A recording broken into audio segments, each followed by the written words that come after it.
السلام علیکم ورحمۃ اللہ وبرکاتہ۔ الحمدللہ رب العالمین، الصلاۃ والسلام علی اشرف الانبیاء والمرسلین وعلی آلہ وصحبہ اجمعین، ثم اما بعد، فاعوذ باللہ من الشیطان الرجیم، بسم اللہ الرحمن الرحیم۔ رب اشرح لی صدری ویسر لی امری واحلل عقدۃ من لسانی یفقہوا قولی، اللہم فقہنا فی الدین، اللہم اہدنا وسددنا۔ آج ہم انشاءاللہ تعالیٰ اپنے دورہ قرآن 2024 میں پارہ نمبر 16 کو پڑھیں گے۔ سورۃ الکہف چل رہی ہے اور سورۃ الکہف میں موسیٰ اور خضر کا قصہ چل رہا ہے۔ ہم نے دیکھا کہ اللہ کے نبی صلی اللہ علیہ وسلم سے جب سوالات کیے گئے اور ان سوالات کے جب آپ صلی اللہ علیہ وسلم نے جوابات دیے تو درمیان میں ایک قصہ موسیٰ علیہ السلام کا چلا، جبکہ موسیٰ علیہ السلام نے اپنے آپ کو ایک سوال کرنے والے کے جواب میں دنیا میں سب سے زیادہ علم والا قرار دیا۔ اللہ سبحانہ و تعالیٰ نے موسیٰ علیہ السلام کو بتایا کہ ان سے زیادہ علم والا بھی کوئی ہے۔ بعض دفعہ ایسا ہوتا ہے کہ ہمیں لگتا ہے کہ ہمارے پاس بہت زیادہ علم ہے، لیکن ہم بھول جاتے ہیں کہ ہر علم والے سے اوپر بھی ایک علم والا موجود ہے۔ جب موسیٰ علیہ السلام علم کی جستجو میں گئے، اس کا مطلب ہے کہ علم کی جستجو یا علم کی تڑپ ہمیں ہر وقت رکھنی چاہیے۔ آپ جتنے بھی پڑھے لکھے ہوں، آپ کچھ نہ کچھ سیکھتے رہیں۔ سکھانا اگر شروع ہو گئے تب بھی سیکھیں، ہمارا سیکھنا ہمیں کام آتا ہے۔ پھر جب موسیٰ علیہ السلام نے حضرت خضر کے ساتھ سفر شروع کیا تو خضر نے انہیں کہا کہ آپ میرے ساتھ صبر نہیں کر سکیں گے، کیونکہ جس چیز کا آپ کو علم ہی نہیں، آپ صبر کر کیسے سکتے ہیں؟ موسیٰ علیہ السلام نے کہا کہ اگر میں نے صبر نہ کیا تو آپ مجھے چھوڑ دیجئے گا۔ موسیٰ علیہ السلام نے ایک دفعہ ان سے بات کی، خضر علیہ السلام نے کہا کہ آپ کو میں نے کہا تھا نا آپ صبر نہیں کر سکیں گے۔ دوبارہ پھر موسیٰ علیہ السلام نے ایسا ہی کیا۔ جب ہم نے آخری آیت پڑھی پارہ نمبر 15 کی کہ جب خضر نے ایک لڑکے کو مار ڈالا تو موسیٰ علیہ السلام نے کہا کہ یہ کیا بات ہے، آپ نے بلا وجہ ایک جان کو مار دیا ہے۔ اس کا مطلب یہ بھی ہے کہ ایک مومن کسی بھی تکلیف کو دیکھ کر، کسی کی جو ہے وہ زیادتی کو دیکھ کر ایک دم جوش بھی کھاتا ہے، انہیں اس کے پیچھے کی وجہ تو نہیں پتا تھی۔ تو خضر نے کیا جواب دیا، اس جواب سے ہم آج کے پارے کو شروع کرنے والے ہیں۔ سورۃ الکہف کی آیت نمبر 75 سے، بسم اللہ الرحمن الرحیم۔ قال الم اقل لك انك لن تستطيع معي صبرا۔ وہ کہنے لگے میں نے تم سے کہا نہیں تھا کہ تم میرے ہمراہ ہرگز صبر نہیں کر سکتے؟ موسیٰ علیہ السلام نے جواب دیا اگر اب اس کے بعد میں آپ سے کسی چیز کے بارے میں سوال کروں تو بے شک آپ مجھے اپنے ساتھ نہ رکھیے گا، یقیناً آپ میری طرف سے عذر کو پہنچ چکے، یعنی کہ آپ کے پاس ایک معقول بہانہ ہوگا۔ اس سے یہ بھی پتہ چلتا ہے کہ ایک دم کسی کو اس کی غلطی پہ راستے میں چھوڑ نہیں دینا چاہیے۔ غلطیاں ہو جاتی ہیں نا، بحیثیت انسان غلطی کر دیتا ہے، معاف کرنا آنا چاہیے، ایک دفعہ، دو دفعہ، تین دفعہ کا چانس ہمیں نظر آ رہا ہے کہ موسیٰ علیہ السلام کے واقعے میں ہوا۔ اگر ایک بندہ ایک غلطی کرتا ہے، بچہ غلطی کرتا ہے، استاد غلطی کرتا ہے، شاگرد غلطی کرتا ہے تو 3 چانس دے دینے چاہیے۔ اور پھر جب دونوں چلے گاؤں والوں کے پاس آ کر ان سے کھانا طلب کیا تو انہوں نے ان کی مہمانداری سے صاف انکار کر دیا۔ دونوں نے وہاں ایک دیوار پائی جو گرا ہی چاہتی تھی، اس نے اسے ٹھیک اور درست کر دیا۔ موسیٰ علیہ السلام کہنے لگے اگر آپ چاہتے تو آپ اس پر ان سے اجرت لے لیتے۔ ہم جانتے ہیں کہ ہمارا اسلام، شریعت محمدی صلی اللہ علیہ وسلم اخلاق کی بہترین تعلیم دیتی ہے اور بتاتے ہیں کہ مہمان نوازی کرنا بہت اچھی بات ہے۔ اللہ کے نبی صلی اللہ علیہ وسلم کی روایت ملتی ہے، آپ صلی اللہ علیہ وسلم نے فرمایا جو اللہ اور یوم آخرت پر ایمان رکھتا ہے اسے چاہیے کہ مہمان کی عزت اور تکریم کرے، اور جب مہمان کی عزت کی جاتی ہے، تکریم کی جاتی ہے تو دل میں محبت پیدا ہوتی ہے۔ یہاں اس کے برخلاف ہوا، انہوں نے مہمانداری سے انکار کیا۔ موسیٰ علیہ السلام نے کہا کہ آپ نے جو دیوار ٹھیک کی تھی آپ اس کی مزدوری لے سکتے تھے، اسی پیسے سے ہم کھانا کھا لیتے۔ اب خضر علیہ السلام نے کہا کہ بس یہ جدائی ہے میرے اور تیرے درمیان، اب میں تجھے ان باتوں کی اصلیت بھی بتا دوں جس پر تم سے صبر نہ ہو سکا۔ اب یہاں آپ دیکھیں کہ یہ تیسرا موقع تھا، اور اگر ایک بندہ ایک ہی غلطی بار بار کرے گا تو اس کا مطلب ہے پھر آپ اسے بس اللہ حافظ کہہ سکتے ہیں۔ جب آپ کی ایک دفعہ کوئی بات نہ مانے، دوسری دفعہ نہ مانے، حد تیسری دفعہ بھی اگر ایک بندہ اسی غلطی کو دہرائے گا، پھر مجبوراً اس کو چھوڑنا استاد کا حق ہے کہ اسے پھر وہ چھوڑ دے۔ پھر کیا ہوا کہ خضر نے کہا کہ میں آپ کو وجہ بھی بتاتا ہوں کہ جو میں نے کام کیے ان کے پیچھے اللہ کی طرف سے کیا مصلحت تھی۔ ہوتا کیا ہے، ہمارے پاس بہت سے علم ہوتے ہیں لیکن ہم اس کے باوجود اللہ تعالیٰ کی مصلحت کو نہیں سمجھ سکتے۔ جو علم و ادب کی دنیا ہوتی ہے نا، وہ بہت آگے کی دنیا ہوتی ہے، تو اللہ سبحانہ و تعالیٰ کو پتہ ہے، ہمیں نہیں پتہ۔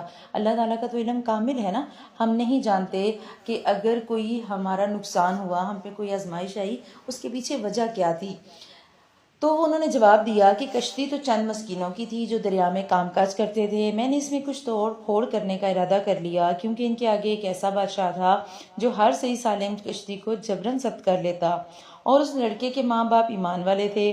ہمیں خوف ہوا کہ کہیں یہ انہیں اپنی سرکشی اور کفر سے عاجز اور پریشان نہ کر دے، اس لیے ہم نے چاہا کہ انہیں ان کا پروردگار اس کے بدلے اس سے بہتر اور پاکیزگی والا اور اس سے زیادہ محبت اور پیار والا بچہ عنایت فرمائے۔ اور دیوار کا قصہ یہ ہے کہ اس شہر میں 2 یتیم بچے ہیں جن کا خزانہ ان کی اس دیوار کے نیچے دفن ہے۔ ان کا باپ بڑا ہی نیک شخص تھا، تو تیرے رب کی چاہت تھی کہ یہ دونوں یتیم اپنی جوانی کی عمر میں آ کر اپنا یہ خزانہ تیرے رب کی مہربانی اور رحمت سے نکال لیں۔ میں نے اپنی رائے سے کوئی کام نہیں کیا، یہ تھی اصل حقیقت ان واقعات کی جن پر آپ سے صبر نہ ہو سکا۔ یہاں تک بات مکمل ہو گئی۔ خضر نے لاجک دے دی کہ کیوں ہوا اور کس وجہ سے اللہ سبحانہ و تعالیٰ نے کیسے کیا۔ یہاں یہ جو آیا ہے نا، وَمَا فَعَلْتُ عَنْ أَمْرِي، میں نے اپنی رائے سے کوئی کام نہیں کیا، مجھے جو اللہ نے حکم دیا میں نے اس حکم کی فرما برداری کی۔ یہاں آپ تینوں قصوں کو دیکھیں کہ اللہ سبحانہ و تعالیٰ نے اس کشتی کو جو غریب مسکینوں کی تھی، اس کشتی کو بادشاہ کے ظلم سے بچانے کے لیے کشتی میں توڑ پھوڑ کر دی، کیونکہ بادشاہ نئی کشتی پہ قبضہ کر لیتا۔ اب جب نئی کشتی پہ قبضہ ہوتا تو کشتی بالکل ہی چلی جاتی، تو اللہ سبحانہ و تعالیٰ نے چاہا کہ کشتی تھوڑی اگر ٹوٹی ہوگی، تھوڑا اس میں فرق ہوگا تو بادشاہ کشتی نہیں لے گا، اس طرح کشتی کے مالکوں کے پاس کشتی واپس رہے گی۔ یعنی بعض دفعہ زندگی میں کیا ہوتا ہے، اللہ سبحانہ و تعالیٰ ہمیں کسی بڑے نقصان یا بڑی آزمائش میں ڈالنے سے پہلے ہمیں چھوٹی تکلیف یا چھوٹی آزمائش دے دیتے ہیں۔ اس بات کو اس آیت کے ساتھ لکھ لیجئے، زندگی میں چھوٹی چھوٹی آزمائشیں اس لیے آتی ہیں کہ اللہ ہمیں کسی بڑی آزمائش سے نکالنا چاہ رہے ہوتے ہیں۔ اسی طرح جو دوسرا قصہ تھا، ماں باپ نیک تھے، اللہ سبحانہ و تعالیٰ نے ان کے بچے کو اس لیے دنیا میں سے رخصت کیا کہ وہ ان کے لیے آزمائش نہ بنے۔ اللہ تعالیٰ انہیں اس لیے اس بچے کو لے گئے کہ اس کی جگہ کوئی نیک اور صالح اولاد دیں۔ بعض دفعہ کیا ہوتا ہے، ماں باپ کی دعائیں، ماں باپ کی نیکیاں وہ بچوں کے لیے بہت اچھی اور ضروری ہو جاتی ہیں۔ اگر وہ بچہ بڑا ہوتا، ہو سکتا ہے وہ سرکش ہو جاتا، وہ نافرمان ہو جاتا، اللہ کا نافرمان ہوتا، اپنے والدین کا نافرمان ہوتا، اور وہ جو نیک ماں باپ تھے ان کے لیے بہت بڑی آزمائش بنتا۔ اللہ سبحانہ و تعالیٰ نے چاہا کہ اس آزمائش سے ماں باپ کو نکال لیں۔ اب ذرا یہاں تھوڑی دیر کے لیے رک کے اپنے ان تمام بچوں کو سوچیں جو اس دنیا سے چلے گئے۔ بعض دفعہ کیا ہو جاتا ہے، مس کیریج ہو جاتا ہے، ابارشنز ہو جاتے ہیں، بعض دفعہ امید لگتی ہے اور ماں باپ بہت کچھ امید میں کر جاتے ہیں، لیکن جب امید ختم ہوتی ہے تو پھر تکلیف شدید ہو جاتی ہے۔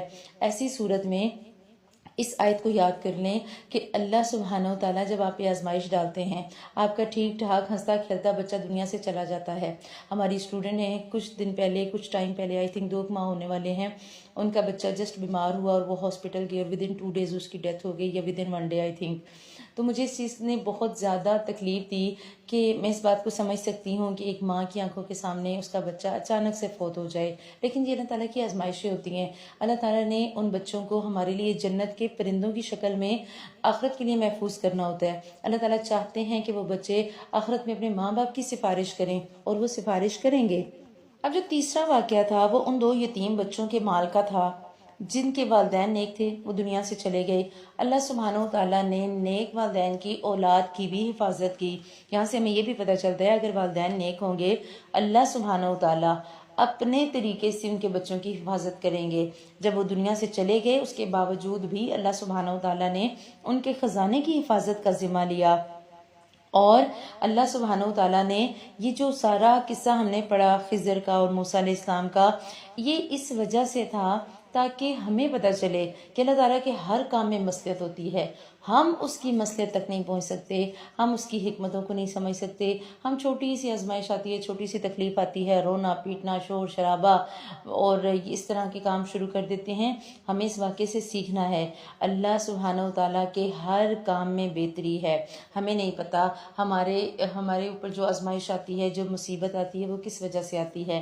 اللہ سبحانہ و تعالیٰ اس سے ہو سکتا ہے ہمارے درجات بلند کرنا چاہتے ہوں، ہو سکتا ہے ہمیں بڑی آزمائش سے نکالنے کے لیے چھوٹی چھوٹی تکالیف میں ڈالنا چاہتے ہوں.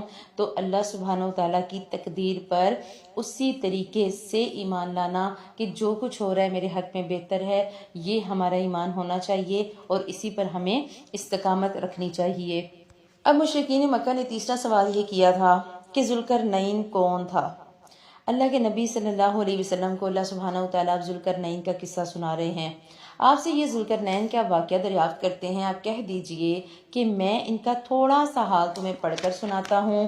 ہم نے اسے زمین میں قوت عطا فرمائی اور اسے ہر چیز کے سامان بھی عنایت کیے. وہ ایک راہ کے پیچھے لگا یہاں تک کہ سورج ڈوبنے کی جگہ پہنچ گیا اور اسے ایک دلدل کے چشمے میں غروب ہوتا ہوا پایا اور اس چشمے کے پاس ایک قوم کو بھی پایا. ہم نے فرمایا اے ذوالقرنین، یا تو انہیں تکلیف پہنچائے یا ان کے بارے میں کوئی بہترین روش اختیار کرے.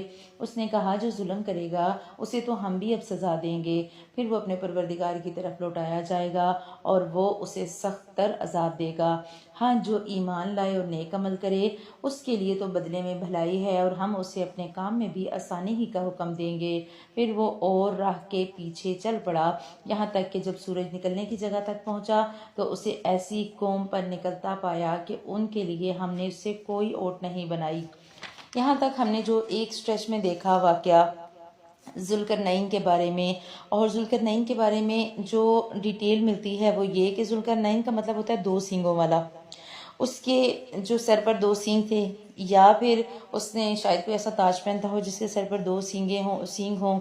یہ بھی ممکن ہے کہ اس نے چونکہ مشرق اور مغرب دونوں کناروں کو فتح کیا اور سورج کے کرن کا مشاہدہ کیا تو شاید اس وجہ سے اس کا نام یہ پڑ گیا. یا مفسرین یہ بھی کہتے ہیں کہ اس کے سر پر دو بالوں کی لٹیں تھیں، اور جو بالوں کی ایک لٹ ہوتی ہے نا اس کو عربی میں کرن کہتے ہیں. تو ہو سکتا ہے یہ جو دو اس کی لٹیں تھیں اس وجہ سے اسے ذوالقرنین کہا جاتا ہو. تو خیر جو بھی ہو، آپ اگر ہسٹری میں دیکھیں تو کچھ لوگ کہتے ہیں کہ یہ کنگ سائرس تھا، کچھ کہتے ہیں کہ یہ سکندر روم تھا، سکندر اعظم تھا، اور اس کو اللہ سبحانہ و تعالیٰ نے زمین میں اتنی قوت عطا فرمائی، مال و دولت دیا، لیکن یہ بہت عادل بادشاہ تھا اور اللہ سبحانہ و تعالیٰ کا ایسا حکمران جو اللہ کا فرما بردار تھا. اس کے پاس وسائل بھی تھے، مال و اسباب کی فراوانی بھی تھی، اتنا مال کہ اس نے مشرق کو اور مغرب تک کو فتح کر لیا اور ایک ایسے پہاڑی علاقے پر جا پہنچا جس کی دوسری طرف یاجوج ماجوج تھے. آگے ہم وہ بھی انشاءاللہ تعالیٰ پڑھنے والے ہیں. اللہ سبحانہ و تعالیٰ نے اس کی ایک حکمران کی خصوصیات کو اس واقعے میں رکھ دیا.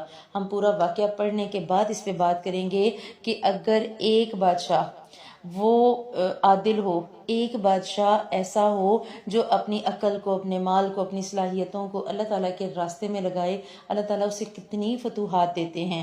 ہم دیکھ رہے ہیں کہ وہ ایک جگہ سورج ڈوبنے کے مقام پہ گیا اور ایک جگہ سورج کے نکلنے کے مقام پر، یعنی دونوں پیکس پہ وہ پہنچا، اور پھر وہاں ایک ایسی قوم کو پایا جہاں جو ہے وہ اللہ تعالیٰ کی عبادت نہیں کرتے تھے. تو اس نے کہا کوئی بات نہیں، جو کفر و شرک پر جمے گا ہم اسے سزا دیں گے، لیکن جو اپنے آپ کو بدل لے گا تو اللہ سبحانہ و تعالیٰ تو معاف کرنے والا ہے. اس کے بعد کیا ہوا کہ واقعہ ایسا ہی ہے اور ہم نے اس کے پاس کی کل خبروں کا احاطہ کر رکھا ہے. پھر وہ ایک سفر کے سامان میں لگا یہاں تک کہ جب وہ دو دیواروں کے درمیان پہنچا، ان دونوں کے پرے اس نے ایک ایسی قوم پائی جو بات سمجھنے کے قریب بھی نہ تھی، یعنی اسے ان کی زبان سمجھ نہیں آتی تھی. ایسی جگہ وہ پہنچ گیا جہاں کی لینگویج اس کو بالکل نہیں آتی تھی. انہوں نے کہا اے ذوالقرنین، یاجوج اور ماجوج اس ملک میں بڑے فساد کرتے ہیں، تو کیا ہم آپ کے لیے کچھ خرچ کا انتظام کریں کہ آپ ہمارے اور ان کے درمیان ایک دیوار بنا دیں۔ اس نے جواب دیا، میرے اختیار میں میرے پروردگار نے جو دے رکھا ہے وہی بہتر ہے، تم صرف قوت اور طاقت سے میری مدد کرو، میں تم میں اور ان میں مضبوط حجاب بنا دیتا ہوں، مجھے لوہے کی چادریں لا دو۔ یہاں تک کہ جب ان دونوں پہاڑوں کے درمیان دیوار برابر کر دی تو حکم دیا کہ آگ تیز جلاؤ، حتیٰ کہ لوہے کی ان چادروں کو بالکل آگ کر دیا۔ پھر فرمایا، میرے پاس لاؤ، اس پر پگھلا ہوا تانبا ڈال دوں۔ بس تو ان میں اس دیوار کے اوپر چڑھنے کی طاقت نہ تھی اور نہ اس میں کوئی سوراخ کر سکتے تھے۔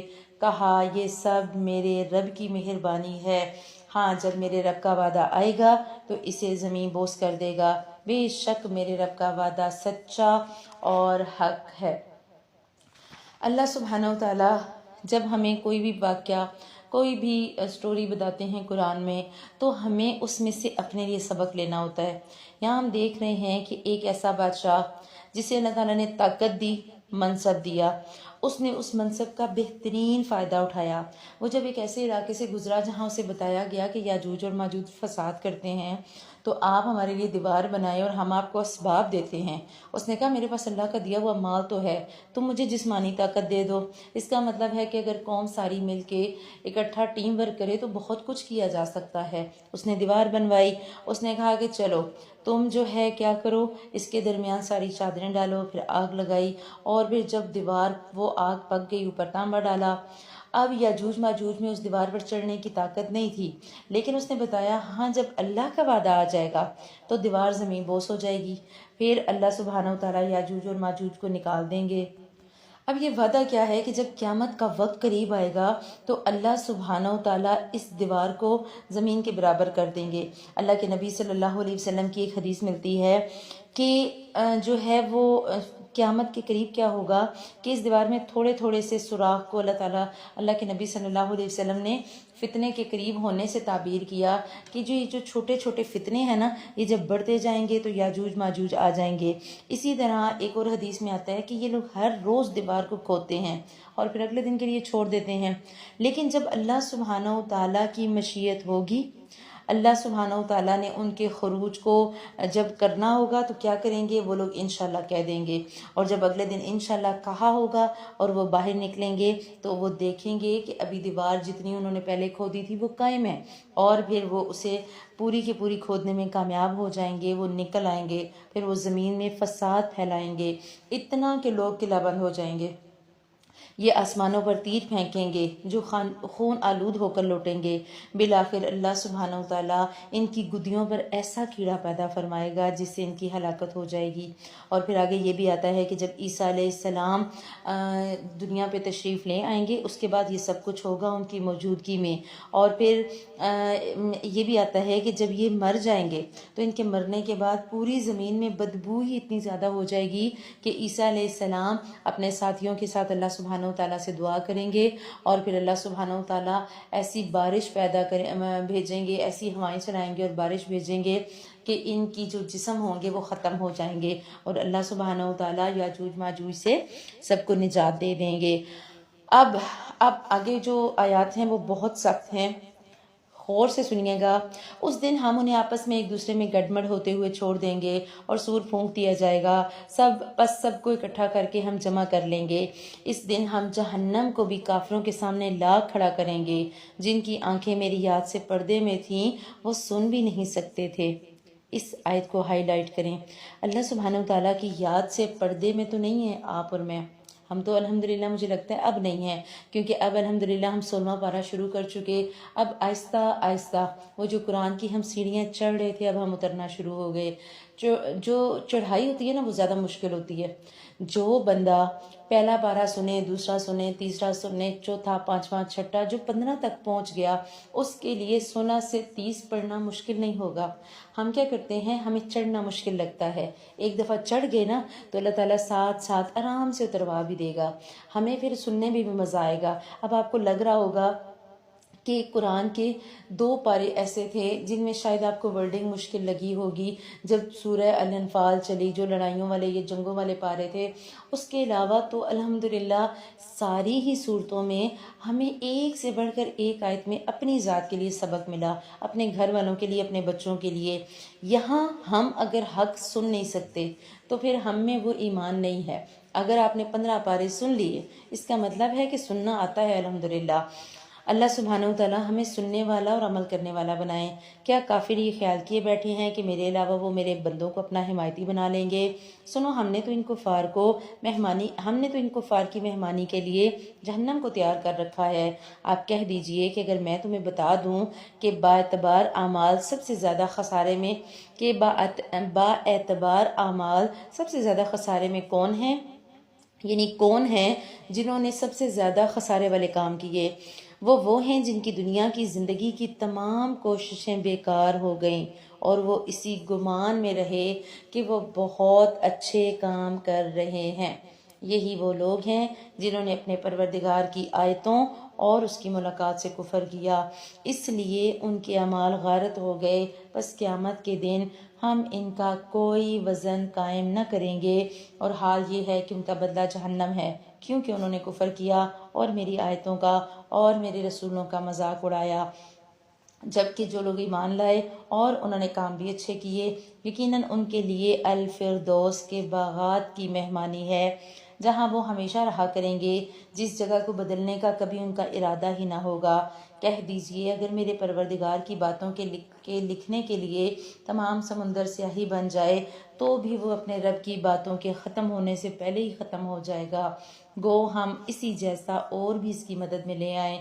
آپ کہہ دیجئے کہ میں تو تم جیسا ایک انسان ہوں، ہاں میری جانب وحی کی جاتی ہے کہ سب کا معبود صرف ایک ہی معبود ہے، تو جسے بھی اپنے پروردگار سے ملنے کی آرزو ہو اسے چاہیے کہ وہ نیک اعمال کرے اور اپنے پروردگار کی عبادت کرے، اور اپنے پروردگار کی عبادت میں کسی کو شریک نہ کرے۔ جہنم کا حال بتایا گیا۔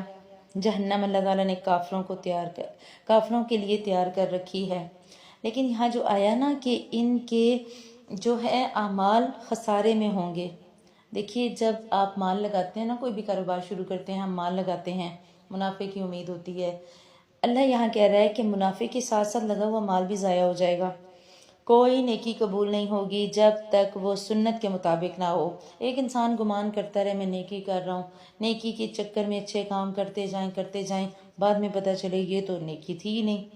یہودا نصارہ بھی تو ایسے ہی کرتے تھے نا، نیکیاں کرتے اپنی مرضی کی انہوں نے خود ساختہ قانون بنا لیے، خود ساختہ روایات گھڑ لیں۔ ہمارا بھی یہی حال ہے، اپنی مرضی کی نیکیاں کرنے چلے جاتے ہیں، اپنی مرضی کے کام کرتے چلے جاتے ہیں، سنت کے مطابق کام نہیں ہوں گے تو اجر نہیں ملے گا، چاہے آپ نیکی سمجھ کر ہی کوئی کام کیوں نہ کریں۔ جبکہ ایمان والوں کے لیے جنت الفردوس ہے۔ اللہ کے نبی صلی اللہ علیہ وسلم کی روایت آتی ہے کہ جب بھی تم جنت کا سوال کرو اللہ سے تو فردوس کا سوال کرو۔ کیوں؟ کیونکہ یہ جنت کا وہ اعلیٰ درجہ ہے یا وہ اعلیٰ حصہ ہے کہ یہاں سے جنت کی نہریں پھوٹتی ہیں، اور یہ وہ جگہ ہے جو اللہ کے جو ہے وہ عرش، اللہ سبحانہ وتعالیٰ کے عرش کے نیچے ہے۔ تو ہمیں جب بھی مانگنی ہے اپنے لیے جنت الفردوس مانگنی ہے، جس کی چھت اللہ کا عرش ہے۔ جب ہمیں اللہ سبحانہ وتعالیٰ دیں تو پھر اللہ سبحانہ وتعالیٰ اس طرح دیں کہ ہمیں جنت الفردوس ملے۔ اور پھر بتا دیا گیا کہ سارے سمندر سیاہی بن جائیں، اللہ تعالیٰ کے علم کا احاطہ نہیں کر سکتے، اس کی حکمتیں اور اس کے دلائل کو نہیں سمجھ سکتے، اور چاہے سارے درخت قلم بن جائیں، سارے سمندر سیاہی بن جائیں، کچھ بھی نہیں اللہ سبحانہ وتعالیٰ کے علم میں سے لکھ سکتے۔ اب یہاں دیکھیے، ہم نے پوری سورہ الکہف پڑھی، ہم نے 3 طرح کی چیزیں دیکھی۔ ہم نے یہ دیکھا کہ تھوڑے سے اصحاب کہف تھے، چند نوجوان، لیکن وہ حق کے لیے کھڑے ہوئے، اللہ سبحانہ وتعالیٰ نے انہیں امر کر دیا، اللہ سبحانہ وتعالیٰ نے انہیں رہتی دنیا تک مثال بنا دیا۔ ذوالقرنین ایک عادل بادشاہ تھا، ایک عادل حکمران، اور وہ جب کھڑا ہوا عدل کے لیے ساری دنیا فتح کر گیا، اور ساری دنیا کو اس نے جو ہے نا وہ مسخر کر لیا۔ اسی طرح موسیٰ علیہ السلام جس سے علم سیکھنے گئے ایک شخص، اللہ سبحانہ وتعالیٰ نے اسے علم اور حکمت دی، اور علم اور حکمت دونوں کا ہونا انسان کے لیے ضروری ہے۔ آپ دیکھیں، آپ جب علم حاصل کرتے ہیں نا تو علم کا مطلب کیا ہے، حکمتوں کا مطلب کیا ہے، یہ کہ اگر آپ کے پاس علم ہے تو آپ کو پتہ ہونا چاہیے کہ کیا کہنا ہے، یہ علم ہے آپ کے پاس۔ اور علم کی جگہ حکمت کیا ہے کہ آپ کو یہ بھی پتہ ہو کہ آپ نے جو کہنا ہے وہ کب کہنا ہے، کس موقع پر کہنا ہے، کن الفاظ کے ساتھ اس بات کا کرنا ہے۔ تو علم اور حکمت دونوں ضروری ہیں۔ اللہ سبحانہ و تعالیٰ سے حکمتیں مانگیں۔ بعض دفعہ ہمارے پاس علم بہت ہوتا ہے لیکن ہمارے الفاظ کا چناؤ ایسا ہوتا ہے کہ ہم بات کرتے ہوئے اگلے کے دل کو چھلنی کر جاتے ہیں، اور وہ بات کرتے ہیں تو کئی دفعہ آپ نے سنا ہوگا لوگوں کو بات کرتے ہوئے، بات کر رہے ہوتے ہیں، ان کے انداز بیاں کو دیکھ کے لگتا ہی نہیں کہ یہ بندہ پڑھا لکھا ہے۔ وہ الفاظ، انداز، ہر چیز بول بول کے چیخ چیخ کر بتا رہی ہوتی ہے کہ شاید اسکول کے دور والی گلی سے بھی یہ بندہ نہیں گزرا، اور اپنے نام کے ساتھ اتنی ڈگریاں لگائی ہوتی ہیں۔ وہ کسی نے کہا تھا نا کہ ہزاروں ڈگریاں لے کر، علم پر دسترس پا کر، چھلکتے لفظ آنکھوں سے، نہ پڑھ پاؤ تو جاہل ہو۔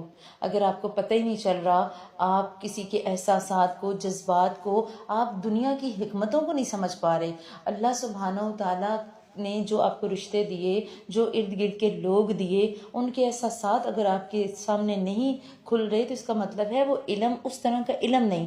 تو اللہ سے دعا ہے اللہ تعالیٰ ہمیں علم اور حکمت دونوں سکھائے۔ صرف علم کافی نہیں ہے، ہمیں حکمت کے ساتھ، طریقے کے ساتھ اللہ تعالیٰ دوسروں سے بات کرنے والا اور دوسروں تک اپنی بات پہنچانے والا بنائے۔ اور سب سے آخری پیغام کہ انسان جو بھی اللہ سے ملنے کی امید رکھتا ہے، اب یہاں ایک سیکنڈ کے لیے سوچیں کہ اللہ سے ملنے کی امید ہے مجھے، ہے الحمدللہ۔ آپ اور میں، ہمیں شوق ہے کہ ہم اللہ تعالیٰ سے ملیں، ہم اللہ تعالیٰ کے چہرہ انور کو دیکھیں، ہمیں شوق ہے کہ ہم اللہ سبحانہ و تعالیٰ سے آخرت میں ملاقات کریں۔ وہ کب ہوگی اور کیسے ہوگی؟ اللہ نے آخری آیت میں بتایا کہ اگر ایسا کوئی آرزو رکھتا ہے، ایسا شوق رکھتا ہے میرے بندوں میں سے، تو وہ کیا کرے؟ اسے چاہیے کہ وہ نیک اعمال کرے، فَلْيَعْمَلْ عَمَلًا صَالِحًا، وہ نیک اعمال کرے اور اپنے رب کی عبادات میں کسی کو شریک نہ ٹھہرائے۔ شرک سے کوسوں دور رہنا ہے اور شرک کے بارے میں بہت کانشیس رہنا ہے۔ آپ نے مسلسل پڑھا 16 پاروں میں شرک کی تردید، چھوٹی بڑی کہیں پر بھی شرک کی کہیں کوئی گنجائش نہیں۔ اللہ سبحانہ و تعالی ہمیں شرک سے دور رکھے۔ آگے شروع ہو رہی ہے سورہ مریم، مکی صورت ہے، اس میں 98 آیات ہیں اور 6 رکوع ہیں۔ سورہ مریم حضرت مریم کے نام پر ہے۔ حضرت مریم وہ واحد ہستی ہیں عورتوں میں سے جن کا نام قرآن میں آیا۔ قرآن میں اللہ سبحانہ و تعالیٰ کسی عورت کا نام لینا پسند نہیں کرتے، لیکن حضرت مریم کی صداقت، حضرت مریم کی سچائی کو اللہ سبحانہ و تعالیٰ نے نام لے کر منشن کیا، اور جہاں جہاں ان کی اولاد کا نام آیا عیسیٰ ابن مریم ہی کہا گیا۔ تو دوبارہ سے ایک دفعہ سورت کی طرف آتے ہیں۔ بسم اللہ الرحمن الرحیم، کاف ہا یا عین صاد، سب سے لمبے حروف مقطعات اس سورت کے شروع میں ہیں۔ ذکر رحمت ربک عبدہ زکریا، یہ تیرے رب کی اس مہربانی کا ذکر ہے جو اس نے اپنے بندے زکریا پر کی۔ ہم پیچھے پڑھ چکے ہیں زکریا علیہ السلام کے بارے میں کہ زکریا علیہ السلام نے حضرت مریم کی کفالت کی تھی۔ جب قرعہ ڈال کر ناموں کی باری آئی کہ کون مریم کی کفالت کرے گا تو حضرت زکریا نے کفالت کا ذمہ لیا۔ حضرت زکریا کی اولاد نہیں تھی۔ جب وہ مریم علیہ السلام کے پاس آتے اور وہاں دیکھتے کہ وہاں رزق موجود ہے تو پوچھتے کہ مریم یہ کہاں سے ہے؟ وہ کہتی ھذا من عند اللہ، یہ تو اللہ کی طرف سے ہے۔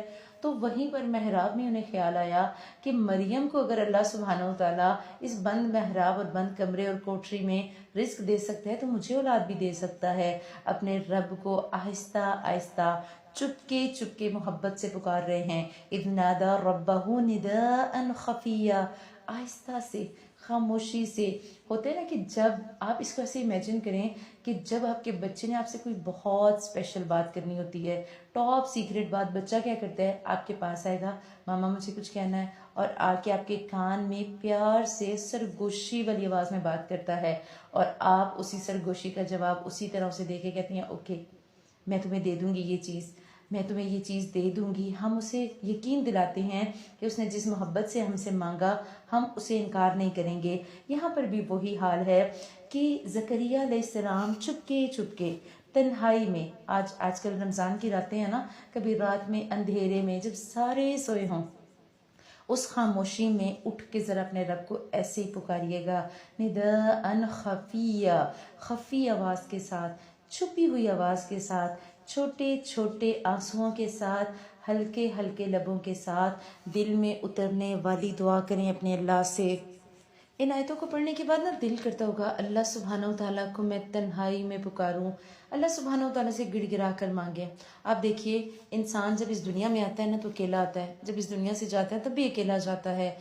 تو جب ہم نے اس دنیا سے چلے جانا، ہمیں ساری زندگی حشر قائم ہونے تک قبر میں رہنا ہے، ہمیں نہیں پتا قبر میں ہمارا کتنا عرصہ گزرے گا، لیکن قبر کی تنہائی میں جانے سے پہلے پہلے آپ دیکھیے ہمیں اللہ سبحانہ و تعالیٰ کتنی دفعہ تنہائی کے موقع فراہم کرتا ہے، تاکہ ہم اللہ سبحانہ و تعالیٰ سے اپنے تعلق کو مضبوط کر لیں، تاکہ ہم رو رو کر دعائیں مانگیں۔ ہم رات کی تنہائی میں خاموشی سے جب اللہ تعالیٰ سے دعا مانگیں گے نا تو آپ کو لگے گا کہ اللہ صرف میرا ہی ہے، وہ میری اس طرح سے دعا سنتا ہے۔ بعض دفعہ کیا ہوتا ہے کہ ہم دعا کرتے ہیں اور دعا کرتے ہوئے الفاظ ہمارا ساتھ نہیں دیتے، لیکن اس کے باوجود اللہ سبحانہ و تعالیٰ اس دعا کو سن رہے ہوتے ہیں۔ اللہ سبحانہ و تعالیٰ ایک ایک دعا کو قبول کرتے ہیں، بس ہمیں شدت سے مانگنے کی ضرورت ہے۔ لہٰذا اس تجربے کو کریے گا اب اس رمضان میں، اللہ کو خفیہ خفیہ پکاریے گا۔ کیوں؟ رزلٹ ہم اسی سورہ میں، اسی پارے میں دیکھنے والے ہیں۔ کیا دعا کر رہے ہیں؟ کہہ رہے ہیں اے میرے پروردگار، میری ہڈیاں کمزور ہو گئیں اور سر بڑھاپے کی وجہ سے بھڑک اٹھا ہے، لیکن میں کبھی بھی تجھ سے دعا کر کے محروم نہیں رہا۔ یہ ہے نوٹ کرنے والی بات۔ کہہ رہے ہیں وَلَمْ أَكُمْ بِدُعَائِكَ رَبِّ شَقِيًّا، اے میرے رب تجھ سے تو مانگ کے میں کبھی محروم نہیں رہا، میں نے تو تجھ سے جو مانگا تو نے دیا، اور میں نے تجھ سے جو نہیں مانگا تو نے تو مجھے وہ بھی دے دیا۔ لیکن اب مانگ کیا رہے ہیں؟ اولاد، اور اولاد کے لیے الفاظ کیا؟ اے اللہ تو نے مجھے کبھی محروم نہیں رکھا، مجھے اپنے مرنے کے بعد اپنے قرابت والوں کا ڈر ہے، میری بیوی بھی بانجھ ہے، بس تو مجھے اپنے پاس سے وارث عطا فرما جو میرا بھی وارث ہو اور یعقوب علیہ السلام کے خاندان کا بھی جانشین ہو، اور میرے رب تو اسے مقبول بندہ بنا لے۔ جب دعا کی اللہ تعالیٰ سے، اللہ سبحانہ و تعالیٰ سے دعا کرتے ہوئے کیا کہہ رہے ہیں کہ بچہ کیوں چاہیے؟ تاکہ میرے خاندان کا، میری نسلوں کا، تیرے نبی کی نسلوں کا، اپنے باپ دادا کا نام لے رہے ہیں کہ ان کے خاندان کا وارث ہو۔ آپ دیکھیے ہم جب دعائیں مانگتے ہیں، ہم اپنے لیے اولادیں مانگتے ہیں، تو ہم اپنی اولادوں کے بعد اگر اولادیں ہو جاتی ہیں تو پھر ہم ان کی اولادیں بہت لیٹ جا کے مانگتے ہیں، ہم اس سے پہلے ان کے گھر مانگتے ہیں اور ان کی خوشیاں مانگتے ہیں۔ ہمیشہ اپنی اگلی نسلوں کے لیے بھی ہمیں دعا کرنی چاہیے، اے اللہ ہمیں اولاد دیں، ہماری اولاد کو نیک اولاد دیں، ان کی اولاد کو نیک اولاد دیں، ہماری نسلیں جہاں تک جائیں وہ تیرا نام لینے والی ہوں، تیرے اسلام کی وارث ہوں۔ اور اولاد کے لیے دعا کرنا نبیوں کی ریت ہے، ہمیں اپنی اولادوں کے لیے دعائیں کرنی ہوں گی اور اپنی اولادوں کی ہدایت کے لیے بھی دعائیں کرنی ہوں گی۔ اللہ سبحانہ و تعالیٰ سے دعا کی، اللہ تعالیٰ نے فوراً دعا کا جواب دے دیا، فوراً آواز آ گئی اے زکریا ہم تجھے ایک بچے کی خوشخبری دیتے ہیں جس کا نام یحییٰ ہے، ہم نے اس سے پہلے اس کا ہم نام بھی کسی کو نہیں کیا۔ دیکھیں اللہ سبحانہ و تعالیٰ کو شدت سے پکارا نا، اللہ تعالیٰ نے فوراً خوشخبری دے دی، اور خوشخبری صرف بیٹے کی نہیں دی، پہلے خوشخبری دی اولاد ہوگی، پھر بتایا اولاد بھی بیٹا ہوگی، پھر بتایا اس کا نام بھی یحییٰ ہوگا۔ بوڑھے ہو گئے ہو نا تو نام سوچنا بھی نہ پڑے، تمہیں نام سوچنے میں بھی وقت نہ لگے۔ ہمارے یہاں کیا ہوتا ہے جب بچہ ہو رہا ہوتا ہے تو کتنے دن تو یہ لگ جاتے ہیں کہ نام کیا رکھیں۔ اللہ سبحانہ و تعالیٰ نے نام بھی خود رکھ دیا، کیونکہ اور پھر مزے کی بات نام یونیک رکھا۔ ہماری کوشش کیا ہوتی ہے کہ جب ہم نام رکھیں تو ایسا نام ہو جو اس سے پہلے کسی کا نہ ہو، یونیک سا نام ہو، ڈیفرنٹ سا نام ہو، تاکہ جو سنے وہ کہ واہ جی واہ بڑا یونیک نام رکھا۔ اللہ نے یہ سارے انتظام حضرت زکریا کے لیے خود ہی کر دیے۔ اب جواب میں زکریا علیہ السلام کہنے لگے اے میرے رب میرے ہاں لڑکا کیسے ہوگا جبکہ میری بیوی بانجھ ہے اور خود میں بڑھاپے کے انتہائی ضعف کو پہنچ چکا ہوں۔ اب دیکھیے ابھی تو دعائیں کر رہے تھے، اب اللہ تعالیٰ نے خوشخبری دے دی تو پھر کہہ رہے ہیں کیسے ہوگا، میری تو بیوی بانجھ ہے، میں تو خود بوڑھا ہوں، 100 سال کی عمر میں کہاں سے اولاد آئے گی۔ اللہ سبحانہ و تعالیٰ اس آیت کو لے کر آئے نا تو ایسا لگتا ہے مجھے کہ یہ انسان کی کمزوری ہے، انسان کی نیچر میں شامل ہے کہ پہلے دعائیں کرتا رہتا ہے، جب مل جاتی ہے نا ہم کیا کہتے ہیں ہائے مجھے یقین نہیں آ رہا ایسا ہو گیا، مجھے یقین نہیں آ رہا ایسا کیسے ہو سکتا ہے، ہے اللہ ایسا کیسے ہو گیا. یہی فیلنگز اللہ تعالیٰ اس چیز کو لے کر آئے کہ انسان ایسے ہی کرتا ہے. پھر ارشاد ہوا وعدہ اسی طرح ہو چکا، تیرے رب نے فرما دیا کہ مجھ پر تو یہ بہت آسان ہے، اور تو خود جب کہ کچھ بھی نہ تھا میں تجھے پیدا کر چکا ہوں. یہاں پر اس آیت کے سامنے ہر وہ بندہ جو بے اولاد ہے اپنے لیے دعا کر لے، اور جن کی اولاد ہیں وہ بھی اپنے لیے دعا کریں. اللہ سبحانہ تعالیٰ کے کاموں میں کوئی عمل دخل نہیں. کتنی دفعہ سننے میں آتا ہے نا کہ شادی کے 12 سال بعد اولاد ہوگی، 15 سال بعد اولاد ہو گئی. اللہ تعالیٰ دیتے ہیں. کئی لوگوں کو اللہ تعالیٰ کتنے بڑھاپے میں اولادیں دیتے ہیں. ہمارے ہاں بعض دفعہ ایسا ہوتا ہے کہ رشتے کرتے ہوئے ذرا سی لڑکی کی عمر زیادہ ہو جائے تو ہم رشتہ اس سوچ کے ساتھ نہیں کرتے کہ پتہ نہیں بچہ بھی ہوگا یا نہیں، پتہ نہیں کہ ہماری بیٹے کو اولاد دے سکے گی یا نہیں. تو اللہ سبحانہ تعالیٰ نے اس آیت میں ہمیں بتا دیا کہ جب اللہ سبحانہ وتعالیٰ دینا چاہتے ہیں تو وہ عمر بھی نہیں دیکھتے، وہ بانجھ پن بھی نہیں دیکھتے. تو کہنے لگے زکریا اے میرے پروردگار میرے لیے کوئی علامت مقرر کر دیجئے. ارشاد ہوا کہ تمہارے لیے علامت یہ ہے کہ تم بھلا چنگا ہونے کے باوجود 3 راتوں تک کسی شخص سے کلام نہیں کر سکو گے. اب زکریا علیہ السلام اپنے حجرے سے نکل کر اپنی قوم کے پاس آ کر انہیں اشارہ کرتے ہیں کہ تم صبح و شام اپنے رب کی تسبیح بیان کرو. یعنی کہ اگر آپ کو خوشی مل جاتی ہے اللہ سبحانہ تعالیٰ کی طرف سے، آپ کو وہ خوشی ملتی ہے جو آپ کے وہم و گمان میں بھی نہیں ہوتی، تب بھی اللہ سبحانہ تعالیٰ کی صبح و شام تسبیح بیان کرنی ہے، اللہ کو ہر وقت یاد رکھنا ہے. اب زکریا علیہ السلام پیدا ہوئے، بڑے ہوئے، اللہ سبحانہ تعالیٰ نے انہیں بھی نبوت دی. اب اللہ سبحانہ تعالیٰ حضرت زکریا سے بات کر رہے ہیں، حضرت یحییٰ سے بات کر رہے ہیں، زکریا کی اولاد سے، اے یحییٰ میری کتاب کو مضبوطی سے تھام لو، اور ہم نے اسے لڑکپن ہی سے دانائی عطا فرمائی. یعنی بچپن سے ہی میچور تھے، سیریس بچے تھے، چیزوں کو سمجھنے والے تھے، اور اپنے پاس سے شفقت اور پاکیزگی بھی، اور وہ بڑا ہی پرہیزگار شخص تھا. اللہ سبحانہ وتعالیٰ نے دانائی بھی دی، عقل و شعور بھی دیا، کتاب کا علم بھی دیا، والدین اور رشتہ داروں سے شفقت اور مہربانی کرنے والا بنایا، اور اپنے ماں باپ سے نیک سلوک کرنے والا تھا، اور سرکش اور گناہگار نہ تھا. اس پر سلام ہے جس دن وہ پیدا ہوا اور جس دن وہ مرے اور جس دن وہ زندہ اٹھایا جائے گا. اس کتاب میں مریم کا بھی واقعہ بیان کیجیے جبکہ وہ اپنے گھر کے لوگوں سے علیحدہ ہو کر مشرق کی جانب آئیں. مریم علیہ السلام کی والدہ نے نظر مانی تھی، ہم پیچھے پڑ چکے، اور اس نظر کی وجہ سے انہوں نے مریم علیہ السلام کو اللہ تعالیٰ کے راستے پر وقف کر دیا اور ان لوگوں کی طرف سے پردہ کر لیا. پھر ہم نے اس کے پاس اپنی روح کو بھیجا، بس وہ اس کے سامنے پورا آدمی بن کر ظاہر ہوا. جب جبرائیل امین گئے تو وہ مکمل انسانی شکل میں مریم علیہ السلام کے پاس گئے. جب مریم علیہ السلام نے دیکھا کہ ایک شخص بے دھڑک اندر آ گیا تو وہ ڈر گئی کہ کہیں اس کی نیت بری نہ ہو. جبرائیل امین نے کہا کہ نہیں، میں وہ نہیں ہوں جو تم گمان کر رہی ہو، بلکہ میں اپنے رب کا بھیجا ہوا ہوں، اور پھر میں تمہیں ایک پاکیزہ لڑکے کی خوشخبری دینے آیا ہوں. کہنے لگی بھلا میرا بچہ کیسے ہو سکتا ہے، مجھے تو کسی انسان نے ہاتھ تک نہیں لگایا اور نہ ہی میں بدکار ہوں. یعنی دیکھیں فرشتے کو کہہ رہی ہیں کہ کیسے تم مجھے خوشخبری دے سکتے ہو، تمہیں نہیں پتا کہ میں تو یہاں اللہ سبحانہ وتعالیٰ کی عبادت کرتی ہوں، میرا تو ایسا کچھ بھی معاملہ نہیں. تو اس نے کہا بات تو یہی ہے، لیکن تیرے پروردگار کا ارشاد ہے کہ وہ مجھ پر بہت ہی آسان ہے، ہم تو اسے لوگوں کے لیے ایک نشانی بنائیں گے اور اپنی خاص رحمت سے. یہ تو ایک طے شدہ بات ہے. بس وہ حمل سے ہو گئیں اور اسی وجہ سے وہ یکسو ہو کر ایک دور کی جگہ چلی گئیں. یہاں بتا دیا گیا کہ اللہ سبحانہ وتعالیٰ نے کلمہ کن سے عیسیٰ علیہ السلام کو پیدا کیا. اور عیسیٰ علیہ السلام کی پیدائش نا حدیث میں آتا ہے کہ عیسیٰ علیہ السلام کی پیدائش اللہ کے نزدیک آدم علیہ السلام کی طرح ہے. اللہ تعالیٰ نے آدم علیہ السلام کو ماں باپ کے بغیر پیدا کیا، عیسیٰ علیہ السلام کو بھی اللہ تعالیٰ نے بغیر باپ کے پیدا کیا. اللہ سبحانہ وتعالیٰ ہمیں بتانا چاہتے ہیں کہ جو اللہ آدم علیہ السلام کو ماں اور باپ کے بغیر پیدا کر سکتا ہے، اماں حوا کو بغیر ماں کے پیدا کر سکتا ہے، عیسیٰ علیہ السلام کو بغیر باپ کے پیدا کر سکتا ہے، تو وہ اللہ کچھ بھی کر سکتا ہے. جب انہیں حمل ٹھہر گیا تو وہ وہاں سے دور چلی گئیں. پھر وہاں جب درد ذہ ہوئی تو اسے ایک کھجور کے تنے کے نیچے لے آیا، بولی کاش میں اس سے پہلے ہی مر گئی ہوتی اور لوگوں کی یاد سے بھی بھولی بسری ہو جاتی۔ اتنے میں اسے نیچے سے آواز دی کہ آزردہ خاطر نہ ہو، تیرے رب نے تیرے پاؤں تلے ایک چشمہ جاری کر دیا ہے اور اس کھجور کے تنے کو اپنی طرف ہلا، یہ تیرے سامنے تر و تازہ پکی کھجوریں گرا دے گا، اب چین سے کھا اور پی اور اپنی آنکھیں ٹھنڈی رکھ۔ اگر تجھے کوئی انسان نظر آ جائے تو کہہ دینا میں نے اللہ رحمان کے نام کا روزہ مان رکھا ہے، میں آج کسی شخص سے بات نہ کروں گی۔ اب حضرت عیسیٰ علیہ السلام کو لیے ہوئے وہ اپنی قوم کے پاس آئیں، سب کہنے لگے مریم نے تو بڑی ہی بری حرکت کی، اے ہارون کی بہن، نہ تو تیرا باپ برا آدمی تھا اور نہ ہی تیری ماں بدکار تھی۔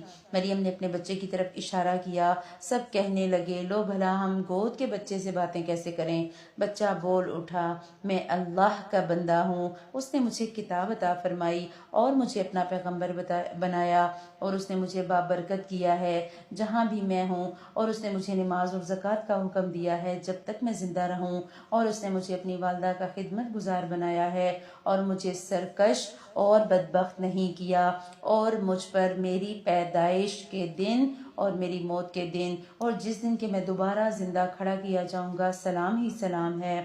یہ صحیح واقعہ عیسیٰ ابن مریم کا ہے، یہی ہے وہ حق بات جس میں لوگ شک و شبہ میں مبتلا ہیں۔ سٹوری پوری ہو گئی۔ اللہ سبحانہ وتعالیٰ نے ڈیٹیل بتا دی کہ کیسے مریم علیہ السلام سائٹ پہ ہو گئیں جب بچہ پیدا ہو گیا، اور اللہ سبحانہ وتعالیٰ نے اس تکلیف میں بھی ان کے لیے کھانے پینے کا انتظام کیا۔ اللہ نے کہا کھاؤ اور پیو اور اپنی آنکھیں ٹھنڈی رکھو، اور تم نے کسی سے بات نہیں کرنی۔ اب جو بولے گا وہ اللہ کا بھیجا ہوا وہ بچہ جو اللہ کی نشانی ہے وہ بولے گا۔ لوگوں نے باتیں کی، ہم امیجن کر سکتے ہیں کہ ایک معاشرے میں ایک ایسی بچی جس کی شادی نہیں ہوئی، جس کو ماں باپ نے رخصت نہیں کیا، اگر وہ اپنی گود میں بچہ لے کر آئے گی تو اسے کیسی کیسی باتیں برداشت کرنی پڑیں گی۔ مریم علیہ السلام کو یہ سب کچھ فیس کرنا پڑا، اور انہوں نے اپنے بچے کی طرف اشارہ کیا، بچہ اللہ کے حکم سے بول گیا اور بتا دیا کہ میں اللہ کا نبی ہوں، میں اللہ کا پیغمبر ہوں، اور اللہ سبحانہ وتعالیٰ نے مجھے اپنی والدہ سے اچھے سلوک کا حکم دیا ہے۔ اور اللہ تعالیٰ نے کہا یہ قصہ بالکل صحیح صحیح ہم آپ کو سنا رہے ہیں۔ اللہ تعالیٰ کے لیے اولاد کا ہونا لائق نہیں، وہ تو بالکل پاک ذات ہے، وہ تو جب کسی کام کے کرنے کا ارادہ کرتا ہے تو کہتا ہے کن ہو جا، بس وہ اسی وقت ہو جاتا ہے۔ میرا اور تم سب کا پروردگار صرف اللہ ہی ہے، تم اسی کی عبادت کرو، یہی سیدھا راستہ ہے۔ پھر یہ فرقے آپس میں اختلاف کرنے لگے، بس کافروں کے لیے ویل ہے اور ایک بہت بڑے سخت دن کی حاضری سے۔ کیا خوب دیکھنے سننے والے ہوں گے اس دن جبکہ ہمارے سامنے حاضر ہوں گے، لیکن آج تو یہ ظالم صریح گمراہی میں پڑے ہوئے، تو انہیں اس رنج و افسوس کے دن کا ڈر سنا دیجئے جبکہ کام انجام کو پہنچا دیا جائے گا اور یہ لوگ غفلت اور بے ایمانی میں ہی رہ جائیں گے۔ خود زمین کے اور تمام زمین والوں کے وارث ہم ہی ہوں گے اور سب لوگ ہماری ہی طرف لوٹا کر لائے جائیں گے۔ اللہ سبحانہ وتعالیٰ نے بتایا ویل ہے ان کے لیے جو اللہ کو جھٹلاتے ہیں، جو اللہ کے فیصلوں کو نہیں مانتے، جو اللہ کی بات کو نہیں مانتے۔ اللہ سبحانہ وتعالیٰ کہہ رہے ہیں قیامت کے دن انہیں حسرت ہوگی، قیامت کے دن انہیں رنج ہوگا، افسوس ہوگا۔ اللہ سبحانہ وتعالیٰ جب جنتیوں کو جنت میں بھیجیں گے نا اور جنتیوں کو جہنمیوں کو جہنم میں بھیجیں گے، جس دن یہ ظاہر کی کھلی آنکھ سے دیکھ لیں گے حقیقت کیا ہے، انہیں سچ پتہ چل جائے گا، اس دن انہیں افسوس ہوگا کہ ہم نے تو بڑا ہی غلط کام کیا۔ اللہ کہہ رہے ہر چیز کے وارث آخر کار ہم ہی ہوں گے۔ اللہ سبحانہ وتعالیٰ قیامت کے دن لوگوں کو جب اکٹھا کریں گے، حقیقت سارے دیکھ لیں گے، اس دن افسوس کرنے کا کوئی فائدہ نہیں ہوگا۔ ہمیں وقت رہتے سمجھنا ہے، ہمیں وقت رہتے اللہ سبحانہ وتعالیٰ کا نیک اور پرہیزگار بندہ بننا ہے۔ اگلا قصہ ابراہیم علیہ السلام کا شروع ہو رہا ہے۔ اس کتاب میں ابراہیم علیہ السلام کا قصہ بیان کیجئے، بے شک وہ بڑی سچائی والے پیغمبر تھے، جبکہ انہوں نے اپنے باپ سے کہا ابا جان آپ ان کی پوجا پاٹ کیوں کر رہے ہیں جو نہ سنتے ہیں اور نہ دیکھتے ہیں، نہ یہ آپ کو کچھ فائدہ پہنچا سکتے ہیں۔ میرے مہربان باپ، اتنی محبت سے اپنے باپ کو بلا رہے ہیں نا، جانتے ہیں باپ غلط ہے، جانتے ہیں وہ جو ہے وہ شرک کر رہے، اس کے باوجود محبت کا انداز ہے تو والدین کچھ بھی کریں، والدین کے ساتھ ہمیں ہمیشہ محبت سے پیش آنا ہے۔ آپ دیکھیے میرے پاس وہ علم آیا ہے جو آپ کے پاس آیا ہی نہیں، تھیں تو آپ میری مانیں تو میں بالکل سیدھی راہ کی طرف آپ کی رہنمائی کروں گا۔ میرے ابا جان، آپ شیطان کی پرستی سے باز آ جائیں۔ شیطان تو رحم و کرم والے اللہ کا بڑا ہی نافرمان ہے، یعنی شیطان آپ کو وسوسے دلا رہا ہے، شیطان آپ کو بتوں کی پوجا کی طرف لا رہا ہے، تو آپ کیا کریں؟ آپ شیطان کو چھوڑ کر رحمان کے بندے بن جائیں۔ ابا جان، مجھے خوف لگا ہوا ہے کہ کہیں آپ پر کوئی عذاب الہی ہی نہ آ پڑے کہ آپ شیطان کے ساتھی بن جائیں۔ آپ دیکھیے کتنے ادب سے بات کر رہے ہیں، کتنی تلخ بات ہے اور کتنی محبت سے کہہ رہے ہیں ابا جان مجھے ڈر ہے کہ اگر آپ اسی طرح رہے تو کہیں عذاب الہی نہ آ جائے، اگر آپ نے ایسا ہی کیا تو کہیں آپ شیطان کے ساتھی نہ بن جائیں۔ وہ کہتے ہیں نا کہ ایک خوش مزاج بندہ جس کی انداز میں خوش مزاجی ہوگی، وہ کسی کو کچھ بھی کہہ دے گا نا، وہ کوئی بھی بات کر دے گا تو اس کا بات کرنا، اگر وہ تلخ بھی بات کر دے گا نا اور انداز بیان اچھا ہوگا تو وہ اتنا برا نہیں لگتا۔ بعض دفعہ ایسا ہوتا ہے کہ ایک بندہ جس کا مزاج ہی تلخ ہے، جس کا انداز ہی تلخ ہے، اور وہ تند مزاجی سے اگر کسی سے کوئی صحیح بات بھی کرے گا نا تو ایسے لگے گا لڑنے جھگڑنے پہ آ گیا، تو ہمیشہ انداز با ادب رکھیں۔ اس نے جواب دیا، اے ابراہیم، کیا تو ہمارے معبودوں سے روگردانی کر رہا ہے؟ سن، اگر تو باز نہ آیا تو میں تجھے پتھروں سے مار ڈالوں گا، جا ایک مدت دراز تک مجھ سے الگ رہے۔ کہہ رہے ہیں اچھا چلے جاؤ جاؤ، میرے ساتھ رہنے کی ضرورت ہی نہیں۔ باپ نے نرمی اور پیار کے مقابلے میں کیا کہا؟ تلخی کا سامنا جو ہے وہ تلخی کا مظاہرہ کیا اور کہا کہ ٹھیک ہے، اگر تم ہمارے معبودوں کو برا بھلا کہنے سے باز نہیں آتے تو جاؤ پھر، نہیں تو میں تمہیں مار دوں گا، تمہیں سنسار کر دوں گا۔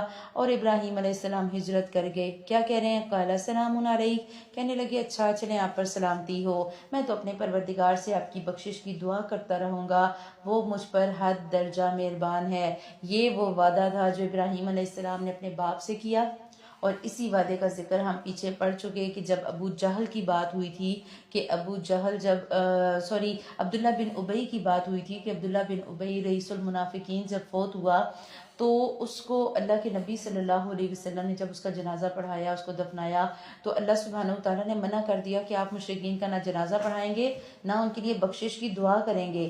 وہاں ہم نے یہ پورشن پڑھا تھا کہ ابراہیم علیہ السلام کا دعا کرنا اپنے اس وعدے کی وجہ سے تھا جو اس نے اللہ تعالیٰ سے اپنے باپ سے کیا تھا۔ تو ابراہیم علیہ السلام نے اپنے باپ سے وعدہ کیا، پھر جب انہیں اس بات کا احساس ہوا کہ میرا باپ تو اللہ کا دشمن تھا تو انہوں نے دعا کرنی ترک کر دی۔ میں تو تمہیں بھی اور جن کو تمہارے اللہ تعالیٰ جن کو تم اللہ تعالیٰ کے سوا پکارتے ہو انہیں بھی سب کو چھوڑ رہا ہوں، صرف اپنے پروردگار کو پکارتا رہوں گا۔ مجھے یقین ہے کہ میں اپنے پروردگار سے دعا مانگ کر محروم نہ رہوں گا۔ کیا کہہ رہے ہیں؟ مجھے یقین ہے میں اللہ سے دعا کرتا رہوں گا تو اللہ تعالیٰ ضرور دعا سنیں گے۔ رشتہ خون کا تھا نا، اس لیے شاید جڑیں مضبوط تھیں اور وہ اللہ تعالیٰ سے ان کے لیے پریشان تھے۔ جب ابراہیم ان سب کو اور اللہ کے سوا ان کے سارے معبودوں کو چھوڑ چکے تو ہم نے انہیں اسحاق اور یعقوب علیہ السلام عطا فرمائے اور دونوں کو نبی بنایا۔ اللہ سبحانہ وتعالیٰ نے حضرت یعقوب بھی دیے، اسحاق بھی دیے، یعنی کہ حضرت یعقوب علیہ السلام حضرت اسحاق کے بیٹے تھے اور حضرت اسحاق حضرت ابراہیم علیہ السلام کے بیٹے تھے، یعنی کہ یعقوب علیہ السلام اب ابراہیم علیہ السلام کے پوتے ہوئے۔ اللہ تعالیٰ نے ان کا ذکر بھی بیٹے کی طرح ہی کیا، یعنی کہ بیٹے کی نسل جو تھی تو اس لیے، اور اللہ تعالیٰ کہہ رہے ہیں ہم نے ان دونوں کو نبی بھی بنایا اور ان سب کو ہم نے اپنی طرف سے بہت سی رحمتیں عنایت فرمائیں اور ہم نے ان کے ذکر جمیل کو بلند درجے کا کر دیا۔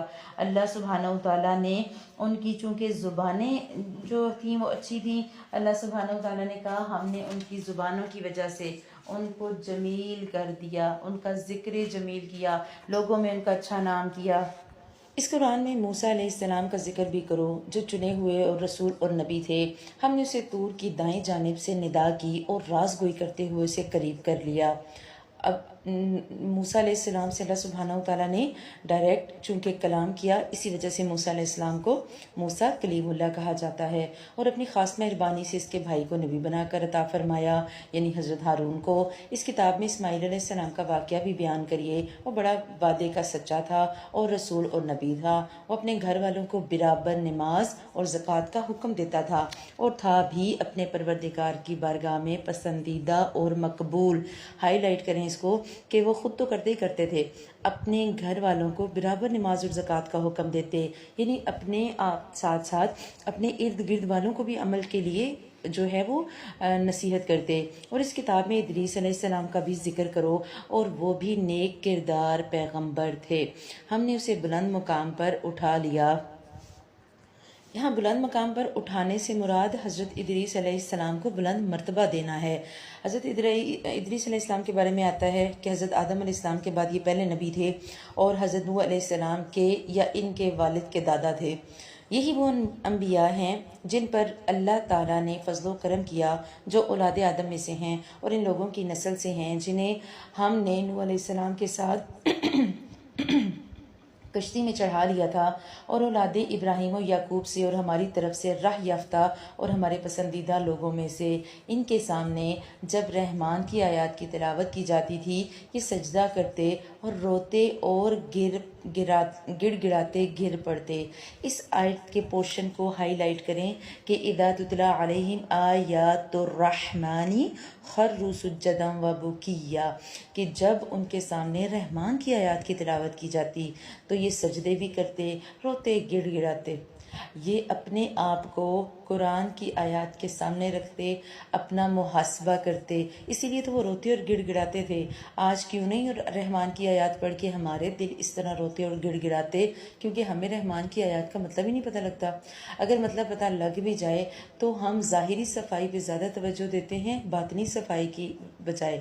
اگر ہم ظاہری صفائی پہ توجہ دیتے رہیں اور ہماری باطنی صفائی نہ ہو تو کوئی فائدہ نہیں۔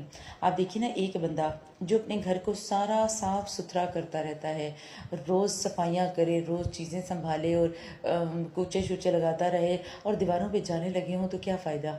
اسی طرح اگر ہم باہر سے اپنی ٹیپ ٹاپ بہت اچھی رکھیں، آپ برانڈڈ کپڑے پہنتی ہیں، برانڈڈ جوتے پہنتی ہیں، اور آپ کے دل میں اللہ سبحانہ و تعالیٰ کے لیے، اللہ کے بندوں کے لیے وہ محبت ہے ہی نہیں جو مطلوب ہے، دل کینے سے اور بھوک سے بھرا پڑا ہے، تو پھر کیا فائدہ؟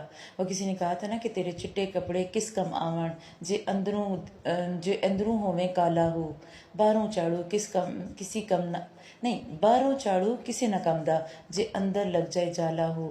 آپ باہر سے جتنے مرضی جھاڑو لگا لیں، جب آپ کا دل کالا ہے تو کوئی فائدہ نہیں۔ اور ہم جب قرآن کی آیات پڑھتے ہیں نا تو قرآن کی آیات پڑھ کے ہمیں بھی ہلنا چاہیے، اللہ کے آگے جھکنا چاہیے، دعا کریں، اے اللہ قرآن کی آیات پڑھنے سے مجھے توفیق عطا فرما کہ میں تیری طرف سر کو بھی جھکاؤں اور دل کو بھی جھکاؤں، میں ذہنی سجدہ بھی کروں، جسمانی سجدہ بھی کروں اور روحانی سجدہ بھی کروں، میں آپ کے ایک ایک حکم پر سر تسلیم خم کروں۔ اس کے بعد پھر ان کے بعد ایسے ناحلف پیدا ہوئے کہ انہوں نے نماز ضائع کر دی اور نفسانی خواہشوں کے پیچھے پڑ گئے، سو ان کا نقصان ان کے آگے آئے گا، بجز ان کے جو توبہ کر لیں اور ایمان لائیں اور نیک عمل کریں، ایسے لوگ جنت میں جائیں گے اور ان کی ذرا سی بھی حق تلفی نہ کی جائے گی۔ بتا دیا گیا کہ جب نمازیں چھوڑی جائیں اور نفسانی خواہشات کے پیچھے پڑ جائے ایک بندہ تو پھر وہ اپنا ہی نقصان کرتا ہے، وہ اپنی ہی آخرت تباہ کرتا ہے۔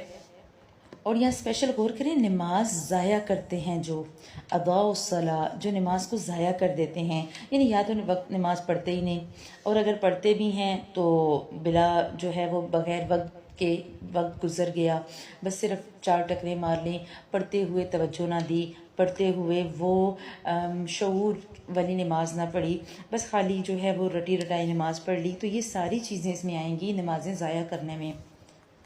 لیکن ساتھ ہی اللہ سبحانہ و تعالیٰ نے یہ بھی بتا دیا اگر کوئی توبہ کر لے، یہاں تک اگر ہم اپنی ذات کی بات کریں، اگر کبھی ہماری نمازیں پہلے ضائع ہو گئیں، ہم نے نقصان کر دیا، ہم نے نفسانی خواہشات کی پیروی کی، شیطان کی باتوں میں آ کے ہم نے اپنی زندگی کا ایک بہت بڑا وقت ضائع کر دیا، تو کوئی بات نہیں، اللہ کہہ رہے توبہ کر لیں، ایمان لے آئیں، نیک عمل کر لیں، جنت مل جائے گی۔ جنت لینا آسان ہے تب جب ہم جنت لینے کے لیے خواہش اور کوشش رکھیں گے، ہمارا جذبہ ہوگا نا جنت پانے کا، ہم پا لیں گے۔ اللہ کہہ رہے یہ ہمیشگی والی جنتیں ہیں جن کا غائبانہ وعدہ اللہ مہربان نے اپنے بندوں سے کیا، بے شک اس کا وعدہ پورا ہونے ہی والا ہے۔ وہاں وہ کیا نہیں کریں گے، یہ ہائی لائٹ کریں، اور یہی کام دنیا میں بھی نہیں کرنا۔ یہ وہ لوگ ہیں کہ وہاں کوئی لغو بات نہ سنیں گے، صرف سلام ہی سلام سنیں گے، ان کے لیے وہاں صبح و شام ان کا رزق ہوگا۔ یہ ہے وہ جنت جس کا وارث ہم اپنے بندوں میں سے انہیں بناتے ہیں جو متقی ہوں۔ جنت چاہیے؟